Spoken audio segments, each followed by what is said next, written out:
చుట్టూతా నలుపు ఉన్నది, మధ్యలో వైట్ పేపర్ ఉన్నది. వైట్ పేపర్ చూసారా ఎంత తెల్లగా ఉన్నదో.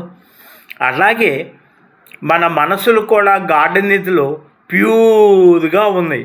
అందుకనే గార్డెన్ నిధిలో దైవ ప్రార్థన కూడా చేయలేదు, పవిత్రమైన నదుల్లో మునగలేదు, పవిత్రమైన గ్రంథాలు చదవలేదు, దేవుణ్ణి కూడా ప్రార్థించలేదు.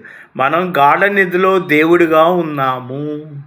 మేలుకోగానే మనలో ఉన్న మరకల్ని క్లీన్ చేసుకొని మెలకువలోనే 100% వైట్ పేపర్ లాగా తయారు చేసుకోండి. అప్పుడు లోపలున్న అంతర్యామియే దేవుడు. నన్ను నేను తెలుసుకుంటే దైవము, తెలియకుంటే బంధము. దేహమే దేవాలయం, ఇందున్న ఆత్మయే సనాతన దైవము.